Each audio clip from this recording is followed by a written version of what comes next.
What if the biggest mistakes you're making in customer experience right now aren't the ones you can see, but the ones you don't? See, that's the question I want you to sit with as we get into today's conversation, because here's the deal. Over the past 9 months, we've seen all kinds of shiny objects in the UC and CX space here for 2025. I mean, you can't go anywhere without some vendor yelling about AI this, automation that, or whatever buzzword of the week they've got plastered on some slide deck. And if you actually take time to listen to them, you think the entire world has already shifted into some futuristic, like Jetsons-style call center where nobody needs human beings anymore. But that's not what's actually happening on the ground. Not for customers, not for the technology advisors, and honestly, not for most of the vendors either. See, here's the pain. A lot of businesses are waking up every morning thinking, I've got my CX under control, when in reality, they're bleeding out in ways they can't even see. What's happening? Well, calls are getting missed, tickets are piling up, customers are churning without saying a word, and advisors, they're stuck in the middle, because if you're recommending tech that doesn't actually solve these problems, you're the one your client's pointing fingers at when things go south. So imagine you're a small business owner who thought, hey, I just need more phones, maybe some chat, maybe an email inbox for support. But now, customers expect real-time answers across every channel. They want personalized service, and they're not willing to wait on hold for 45 minutes just because you didn't think you were running a call center. Or flip it around. Let's say you're a technology advisor. You signed a client and you brought a vendor that looked great on paper. They had a great slide deck. They had cool sounding features. They promised the moon. And then 6 months later, the client's furious because support disappeared. The AI feature was nothing more than glorified FAQ bots. And now you're left defending a system you didn't even build. That's a nightmare. And that's how trust gets torched. If you're only paying attention to the flashy marketing and the press releases, you're going to miss the actual trends, the real trends, the ones that customers are proving with their buying decisions, the ones advisors are living and breathing in with their daily sales cycles. And those are the trends that are going to define 2026. So what's actually happening here? Well, today's episode, we're going to be digging into all of the upcoming trends that we've seen, not just here in 2025, but specifically carrying over to 2026. We're going to cut through the noise, and we're going to focus on 5 of these CX trends you cannot afford. And no, they're not the buzzword bingo, not the vendor hype. This is the real stuff. We're going to talk about why AI is actually working when it's used as a co-pilot instead of replacement. We're going to break down why flexibility is beating lock-ins across the board. We're going to hit on the rise of the accidental contact in call centers and why that's something advisors need to flag before it turns into customer nightmares. And we're going to dig into why data isn't valuable until you actually turn it into action. And finally, we're going to talk about how human support is suddenly becoming the major differentiator again in an industry that has tried to automate everything. And here's the kicker, because every single one of these trends comes straight from real-world pain. Pain customers are feeling. Pain advisors are dealing with, and that's why they matter. These aren't predictions I've pulled out of some crystal ball. These are lessons that we've already been seeing play out over and over the past calendar year. And if you ignore them in 2026, you're going to get left behind. So let me ask you one more question to frame this up. If your clients came to you tomorrow and asked, hey, what should we be paying attention to in CX over the next calendar year? Would you have an answer that actually helps them? Or would you be scrambling trying to remember the last vendor webinar that you sat through? So my goal is by the end of this episode, you're going to have a real answer, a practical one that isn't wrapped in the hype or the buzzwords. Because, of course, that's what we do here at CX without the BS. All right, let's jump in. First, let's start with the big one. And this is one that everyone's been buzzing about nonstop, and that is AI. If you've been anywhere near a vendor webinar, a LinkedIn post, or a random press release, you probably think AI has already replaced like half of the workforce. Like, entire contact centers are sitting empty right now with robots doing all the heavy lifting while human beings are sipping lattes at home. That's just not true. And the companies who bought into that dream are already paying a very heavy price. And we've seen it all through 2025. Businesses that tried to rip out their human support staff and then slap in a chatbot thinking it would save millions. And instead, what happened was customers got furious because conversations went nowhere. And then service scores tanked, and the cost of trying to fix it later ended up being way higher than if they had just built a system that actually supported their real life people in the first place. And by the way, if you're a technology advisor, you already know exactly what I'm talking about. You probably had a client, maybe more than one, who came to you saying, hey, we want AI to replace our support desk. And maybe you tried to warn them. Maybe you didn't. But 6 months later, those calls are coming back to you. Hey, customers are angry? We're losing deals? Why is this thing not working the way it was supposed to? And now, yeah, it's your reputation on the line because you helped guide that decision. The industry promised a magic pill. And advisors who passed that promise along without checking reality are now stuck doing damage control. And the customers they left scrambling to rebuild, well, trust is gone. And that's trust with the very people that they were trying to serve. So what's the trend going into 2026? Well, it's not AI replacing humans. It's AI acting as a co-pilot. It's AI acting as a co-pilot. AI helping real human beings. I mean, think about it. When you fly in a plane, there's a pilot. There's a co-pilot. The plane has tons of automation, but would you ever get in a flight where the airline just told you, hey, don't worry, we fired the pilots, with the autopilot, it's got you all from here? No, of course not. You'd laugh, cry, grab your bags, and then run for those emergency exits. And the same thing is true here. Customers don't want to feel like they're talking to a robot. They want to know that a human being is actually steering the ship. But they're totally fine with AI in the background helping the human move more fast, seeing more clearly, or responding smarter. So the companies actually winning with AI right now, they're not firing their agents. They're empowering their agents. Imagine this, an agent is on the phone, and instead of scrambling through 5 different tabs to answer one question, the AI is surfacing knowledge articles in real time. Or while a customer is explaining their issue, the AI is transcribing and suggesting next best actions. Or perhaps after the call, AI is handling the wrap-up notes so the agent doesn't spend 10 minutes typing instead of moving to the next customer. See that right there? That's co-pilot mode. And this is exactly where AI shines. And from the advisor side, this is a story you can sell without worrying about burning trust. Because you're not promising AI is going to replace your entire team. But instead, you're saying AI will make your team better. And that's actually believable. That's grounded in reality. And that's where customers are actually looking for when they get past the hype. Here's a concrete example. I worked with a mid-sized insurance company back earlier this year that was ready to cut their support desk in half because they thought chatbots would handle everything. And instead, we shifted the conversation. We showed them how AI could deflect simple questions, yes, but more importantly, how it could support their agents by giving them better context in real time. They keep their people. They used AI to speed up their responses. And guess what? Their customer satisfaction scores skyrocketed. Their churn went down. And their agents, the very people they almost fired, they started sticking around longer because their job was less stressful. And that's the playbook. And heading into 2026, here's the takeaway. AI that replaces people is a gimmick. AI that empowers people is a trend. So if you're a technology advisor listening right now, make this your line in the sand.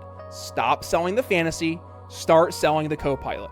Position yourself as the one who helps clients avoid the hype trap and actually get results. Because when the dust settles, that's who they will trust. And if you're an end customer listening to this, well, ask yourself, are you building AI into your CX strategy in a way that actually, helps people do their jobs? Or are you chasing the dream of cutting headcount only to find yourself apologizing to angry customers later? See, that's the real question. Because the businesses that figure out the co-pilot model now are going to be the ones leading in 2026. Everyone else will be too busy cleaning up their mess. All right, let's go to the second trend. When's the last time you were excited to sign a 3-year contract? Never. Exactly. Nobody likes it. And yet, for years, that has been how our industry operated. You have vendors dangling incentives, slapping in minimum seat requirements, and then they lock businesses into long-term contracts that were almost impossible to get out of. And let's be real here. A lot of advisors went along with it because, hey, the commissions were great, and the vendors trained us to say, well, this is just how it's done. But customers are sick of that. They feel trapped. And once a customer feels trapped, trust is gone. It's out the window. I can't tell you how many times over the past year I've heard stories from SMBs, the very folks technology advisors are serving, who felt like they got burned. They were promised innovation. They were promised white glove service. They were promised flexibility. And then 6 months in, they realized the only thing they'd actually bought was a cage with a vendor's name on it. And what happens when a client feels burned? They don't just get mad at the vendor, they get mad at you, the advisor, because you're the one who brought them to the table. So suddenly you're defending a deal that you don't even believe in anymore. I mean, just imagine you're a business who just spent $5,000 a month on a brand new UCaaS system, and it looked great on paper. The features, they looked rock solid, but now support is terrible. Implementation dragged on forever, and half the tools don't even work like they were supposed to in the demo. And when you call the vendor to say, hey, this isn't working, we want out, they point to page 19 of the contract and say, oh, sorry, you got 29 more months. Ugh, yeah, that's a nightmare. You're paying for pain, and you can't escape. Now let's flip it to the advisor side. You get that phone call, your client screaming about how they feel handcuffed. And even if you agree with them, even if you know they got a raw deal, there's nothing you can do now because the vendor already got their pound of flesh in that contract. And that's when relationships end. That's when referrals dry up. That's when you, the advisor, starts losing credibility. So what's the real trend heading into 2026? Flexibility beats lock-in, period. And we saw this start to snowball here in 2025. More and more businesses are saying, you know what? We'll pay a little more upfront if it means we're not chained to you for 3, 5 years, 7 years. No, month-to-month contracts, usage-based pricing, minimal seat requirements. These aren't fringe. They're becoming expectations. And the smart vendors, they're leaning into it. They know that if they keep their service sharp, their customers will choose them to stay. Not because they're forced to, but because they actually want to. And think about how powerful that is for tech advisors. Because instead of pitching a solution that requires your client to hope and pray for 3 years, you can walk in and say, hey, try this for a month. If it doesn't work, walk away. I mean, think about that. That changes the dynamic entirely. It lowers the barrier to entry. It builds trust right out of the gate. And it puts pressure on the vendor to actually perform, not just cash the check. I worked with one regional credit union earlier this year who've been locked into this 5-year agreement with a big name UC vendor. And they were miserable. Their members hated calling in because the system dropped calls and the credit union staff dreaded logging in every single day. But they had no choice. The contract was ironclad. And by the time it was finally time to change vendors, they were so ready to move on. They said, we don't care what it costs. We just need something reliable. So we set them up with a provider offering true month-to-month contracts. No minimums, no penalties, and guess what happened? Their staff immediately felt a sense of relief. Their members noticed better service as well. And leadership told me flat out, even if this costs a little bit more, it's worth every penny just to know that we have some control. That's the 2026 mindset. Control, choice, flexibility. And for you tech advisors, this is where you can walk into accounts that are frustrated with their existing vendor and say, hey, look, I can't undo the past, but I can make sure you never get locked into a long-term contract like that again. This message lands because it's practical, it's believable, and it shows you're putting the customer's interest first. So, big takeaway here, the days of celebrating 5-year signatures are numbered. The real wins in 2026 will come from clients who stay for 5 years, not because they had to, but because they wanted to. And that's a trend you can take right into 2026. All right, how about this third trend? And this is a fun one. And by fun, I mean painful. How many times have you heard a business say, no, we don't run a contact center? Probably a lot, right? Because almost every SMB says it. Oh, no, we're not a call center. We take calls. Or, we don't need all that fancy software. We just got Beverly at the front desk. She answers the phones and she takes care of emails. See, here's the pain. That's a lie that they tell themselves, and it's costing them money. But whether or not they admit that, the second you've got customers calling, emailing, chatting, texting, you are in essence running a contact center. I mean, you might not have the title, you might not have supervisors walking around with fancy headsets, but functionally, you're running a contact center. And the problem is, most SMBs don't even realize that until it's too late. Picture this, you're at a dental office and you've got patients calling to schedule. Some are texting to confirm. Others may be emailing with insurance questions and a couple hopping onto Facebook Messenger asking about services. And your receptionist is drowning. Poor Beverly, calls are getting missed. Messages are slipping through the cracks. And what happens when the patient feels ignored? Well, they go to Google and they find a different dentist. And think about a small financial services firm. They got like 6 employees. One person is answering calls, another is juggling email, and someone else is trying to manage web chat that the marketing team ended up slapping on the website. And suddenly, without realizing it, they've got all this complexity of a contact center, but none of the tools to actually process or handle it. And that's how reputations get wrecked. Advisors, you're caught in the middle here because your client swears up and down, we don't have a contact center. We don't need that fancy CCAS solution. They just want a phone system. So you give them what they ask for.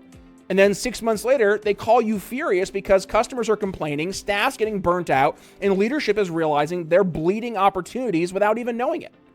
And now it's your fault for not warning them. Guess what? There's your accidental contact center. And by the way, it's everywhere. I mean, for the past 9 months, we've seen it all over here in 2025. Small businesses waking up to the fact that they are handling 500 inbound interactions a week across 5 different channels with no plan. They never thought they were a contact center, but the customer doesn't care what you call it. Because to the customer, if they reach out and you don't respond quickly and consistently, you fail.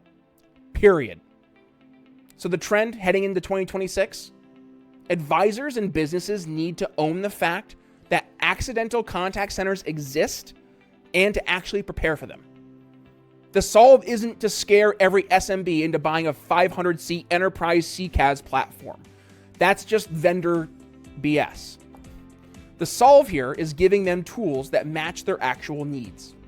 Simple queue management, basic reporting, multi-channel routing that doesn't break the bank. Features that help a 5-person office function like a 20-person team without forcing them into a bloated system that they'll never use. And from the advisor perspective, this is gold because you're the one who helps a small business realize they're already a contact center even if they didn't know it. And you've instantly become the trusted partner. You showed them a problem they didn't see. You saved them pain before it hit critical mass. And that's how you win deals and build loyalty. Here's a quick story. I worked with a small regional credit union last year. There were only about 25 employees, and they swore up and down they were not a contact center. Brian, we're just a credit union. People call us directly. That's it. But when we dug in, they had members calling, members emailing, web chatting, and staff was drowning. Calls were being missed every single day. Members were leaving frustrated. And they didn't even realize how bad it was until they actually dug into the data. And what we did was implement a lightweight contact center solution. Nothing crazy, just intelligent routing, some voicemail transcription, and a simple dashboard so leadership could actually see what the hell was happening. And within 1 month, 30 days, missed calls dropped by 40%. Member satisfaction skyrocketed, and the credit union president told us, and I quote, "We didn't know we were running a contact center, but now I can't imagine running without one." That's the 2026 trend. Not pretending the accidental contact center doesn't exist.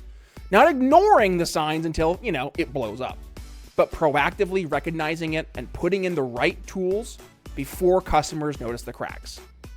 So if you're an advisor, make this part of your CX playbook. When a client says, "We don't need a contact center," just don't sit there and nod in agreement. Ask the deeper questions. How many inbound interactions are you really getting? Across how many channels? And how are you tracking them? Who's responsible? See, 9 times out of 10, you'll uncover an accidental contact center sitting right in front of them. And if you're an end customer who's listening to this, take a second to take a hard look at your business. And if you've got more than one channel of customer communication, hey, you're running a contact center, whether you like it or not. The question isn't if, it's whether you're managing it well or letting it manage you. See, heading into 2026, the businesses who own this truth and address it will thrive. But the ones who keep pretending that I'm just a small office, well, they're going to lose customers and have no idea why. Trend number 4, let's talk about data. See, everybody in this industry loves to throw that word around. We've got data-driven this. We give you real-time insights that. We've got the best dashboards. You've heard it all. But most businesses are drowning in data and starving for context, for meaning. They've got call recordings, they got chat transcripts, survey responses, CSAT scores, NPS scores, dashboards out the wazoo. But when you ask them, okay, so what have you done with all this data? The answer is usually silence. It's that proverbial deer in the headlights look. Or worse, well, we look at it during our quarterly reviews? No, that's not data driven. That's data hoarding, and it's killing businesses quietly. I mean, imagine you're an SMB leader. You know you should be keeping an eye on your customer experience. So you pay for reporting tools. You get analytics packages bundled with your UC and CCAS solutions. And every month you get an email with a colorful dashboard. It looks really nice. But do you know what it means? Do you know what action to take? Is there any context here? Meanwhile, your customers are still waiting too long on hold. Your agents are still frustrated and your revenue is still slipping. And you're sitting there with a pretty PDF that doesn't change a single thing. If you're a technology advisor, think about this. How many times have you recommended a solution that has analytics baked in, only to have your client call you later saying, "This is overwhelming. I don't even know what I'm looking at or what to look at." And suddenly, what was supposed to be a selling point has become a point of frustration. See, that's the trap. Collecting more and more data without a plan to turn it into contextual action. The real trend heading into 2026, data as currency, not just collected, not just displayed, but converted into something that moves a business forward. Think of it like money. You can't just sit on stacks of cash under your mattress because it doesn't do anything. The value only comes when you spend it, when you invest it. Same thing is true with CX data. The real value isn't in the numbers themselves. It's in how you use them to make tangible changes. So what does this look like in practice? Well, for customers, it means tying metrics to outcomes that actually matter. Not average handle time for the sake of a graph, but average handle time compared to churn rate. Not call abandonment percentages as a number on a slide, but abandonment rate compared to lost revenue. See, for advisors, it means walking into conversations, not with another, hey, here's a fancy dashboard, but with, hey, here's what this data can actually help you with. Like, this report shows your customers are bailing after 90 seconds on hold. If we implement callback options, you can keep those customers engaged instead of losing them. See, that's actionable. That's meaning. Businesses that learn how to spend their data wisely are the ones who are going to win in 2026 because they're not just tracking CX, they're improving it. Here's a quick story. I worked with a logistics company last year that was absolutely drowning in call recordings. Legitimately had terabytes of stuff. Every customer call was recorded, stored, and then ignored. And when I asked them what they were doing with it, they said, well, we use it if there's ever a dispute. And that's it. Millions of data points just sitting in storage, never being used to actually make experience better. And then we showed them how to apply speech analytics to flag common pain points. Within weeks, they realized 30% of their calls were being tied to the same singular issue. Customers not getting delivery updates in time. So what did they do next? Well, they automated proactive notifications. Call volume dropped, customer satisfaction improved, and their agents finally had time to breathe. See, that's data as currency. They spent it on something that paid back. So let's bring this back to the advisors here. If you can help a client look at their data not as just data and noise, but as opportunity, you stop being just the person who brought us a vendor, and you start being the partner who helped us find money we didn't know we had. That's how you differentiate yourself in a crowded market. So the big takeaway for 2026, businesses don't need more dashboards. They need fewer dashboards that actually point to action. They don't need every possible metric. What they need is the right ones, tied to the right outcomes that actually matter. And advisors who can guide that conversation will own the room, and they'll own the year. So ask yourself this: are you helping your clients spend their data, or are you just helping them collect it for some rainy day that never comes? Because data that just sits there is a liability. Data that gets used as an asset in 2026, that will differentiate the winners. And the winners are going to be the ones who see the difference. All right, CX trend number 5. And we're going to finish with one trend that nobody in the vendor hype machine wants to talk about because it doesn't sound as sexy, but honestly, it's the one that might actually matter most. And that is real life, living, breathing human support. Because over the last 5-10 years, the industry has been obsessed with cutting support costs. That looks like offshoring, automating, deflecting calls into AI bots, hiding phone numbers on websites so customers have to fight their way through self-service before they ever reach a real person. And what's been the result? Customers are more fed up today than ever before. And let's be real here. We've all felt it.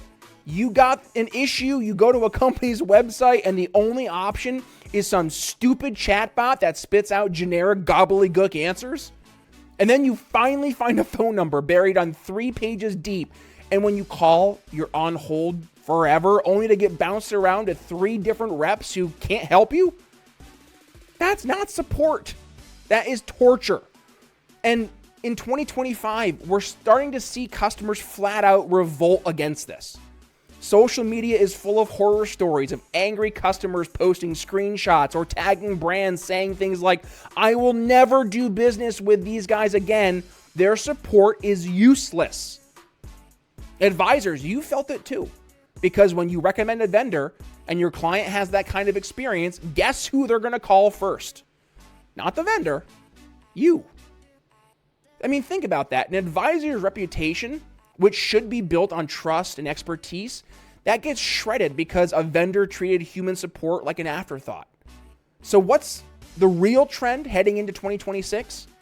Human support is back as a huge, critical differentiator because customers don't just want it, They expect it. And the businesses that can actually deliver real human-first service are the ones that will stand out versus a sea of chatbots and really cheesy hold music. And don't get me wrong, by the way. This doesn't mean we throw out automation entirely. Tools like callback queues, AI assistants, self-service portals, they can be awesome if they're used to make human support better, not replace it. The key is making sure there's always a clear, easy path to a real person when a customer needs it. And here's a big opportunity for advisors, because when you're evaluating vendors, don't just look at the features list. Look at the support experience and ask, how fast do they pick up the phone? Are their support teams based where your clients are or across the world with a 12-hour time difference? Do they resolve issues quickly or do they bounce customers around?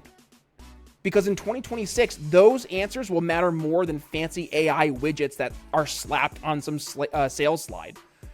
See, here's a story that drives this home. Our regional healthcare group we worked with had been working with a very well-known UCaaS vendor, and on paper, it looked fine.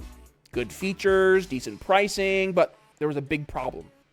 Support was a nightmare. Their IT team told us they dreaded opening a ticket because they immediately knew it would mean waiting for days for some type of response and then getting shuffled through tier after tier before anything was even remotely fixed. And in healthcare, downtime isn't just inconvenient, it can actually be dangerous. So when their contract came up, they didn't care about the new features or the flashy AI stuff. They cared about one thing: who's going to pick up the phone when we need them. So what we did was we matched them with a vendor who had 100% US-based support and real humans available 24/7. And once they were live, within weeks, their entire tone shifted. Their IT staff told us, we finally feel like someone has our back. And that right there is the shift. And by the way, heading into 2026, that's the story that you as an advisor can use to win deals. Not that, we've noticed that things are going to more automation and now we have vendors who have the most advanced AI integrations. No, none of that. None of the we've got the prettiest dashboard stuff, but actually, hey, we've got real people who you can actually call and actually care when you call. Yeah. And to an SMB business owner who's been burned by support horror stories, that message hits harder than any feature demo ever will. And for businesses who are listening, this is your competitive edge, by the way. In a world where your competitors are all trying to cut corners and hide behind bots, being the one company that actually answers the phone might be the simplest and strongest differentiator you've ever got. So the main takeaway: the future isn't human or AI, it's human and AI. Automation and self-service should support your team, not replace them. And the businesses that get the balance right will not only keep their customers, they'll earn new ones from competitors who drop the ball, which, as we all have seen, is quite a few. In 2026, human support isn't just a feature, it's the whole ballgame. All right, so we just covered 5 CX trends you cannot ignore going into 2026. And notice, none of them were the shiny, hyped up nonsense you hear in half of the vendor webinars. No, AI will replace humans. No signing a 5-year contract and everything will magically work. No, look at our 25 dashboards that nobody will ever use. See, today we talked through real shifts, the things that customers are actually demanding and advisors are already running into in the field. Because I want to leave you with this episode. So let's just run through them one more time just to make sure we don't forget. 1, AI is a co-pilot, not replacement. The winners in 2026 will be the ones who bet on humans, not robots taking over. They'll be the ones who use AI to empower their people and not replace them. 2, flexibility beats lock-in. Contracts that trap customers are dying. Flexibility, month-to-month, and usage-based pricing are what earn trust and loyalty. 3, accidental contact centers are everywhere. And if your customers have more than one channel, well, they're already running a contact center whether they like it or not. And the smart play is recognizing it before the pain hits. 4, CX data becomes the new currency. Dashboards don't win deals. Actionable insights do. Data that drives outcomes, revenue, retention, and satisfaction is what actually matters. And number 5, human support as a differentiator. Because in a world full of bots, of bad hold music, and a company that actually answers the phone wins. Human-first support is back on top. And that's the playbook. These are the trends that will define 2026. And if you're a technology advisor, here's the big takeaway. This is the story you need to be telling your clients right now, because they're not hearing this from other vendors. They're just hearing hype. And when you cut through the BS and you bring them the truth, that's when you become indispensable. And if you're a business leader or an end customer listening, your job is to ask the hard questions. So don't let yourself get dazzled by the slide deck. Ask, is this solution actually empowering my people, or is it trying to replace them? Am I locked into this forever, or do I have actual flexibility? Do we secretly already have a contact center? We're just ignoring it? What am I doing with my data? Not just collecting it. And will a real human actually answer the phone when I have help? If you can't get answers to those, you've got work to do before 2026 hits. So here's my challenge. Pick one of these 5 trends and take action on it this month. Just one. Maybe it's auditing a vendor, or maybe it's testing an AI co-pilot tool with your agents. Maybe it's mapping out all the channels your customers actually use. Whatever it is, do something. Because if you wait until January to think about all of this, you're already behind. And of course, if you want to keep getting these kinds of straight shooting breakdowns without the BS, make sure you've hit subscribe here to CX Without the BS on YouTube, Spotify, or wherever it is you consume your content. We're on every podcast platform. And if you really want to keep this conversation going, follow me over on LinkedIn. I'm sharing stories, strategies, and sometimes rants, fair, about what's actually happening in our CX world. Because at the end of the day, that's what we're doing here. This is the whole mission, to cut through the noise, ignore those buzzwords, and give you the tools you actually need to win. 2026 is going to be full of hype. It's going to be full of noise and full of distractions. But if you keep your eyes on these 5 trends, you'll be ahead of 90% of the market. So ask yourself, which side do you want to be on? The side cleaning up the mess, or the side building real solutions? The choice is yours. And with that, thanks for being here today. This is Brian Nichols signing off for today's episode of CX Without the BS. One more time, hit subscribe, follow on LinkedIn, and with that, I'll see you next week.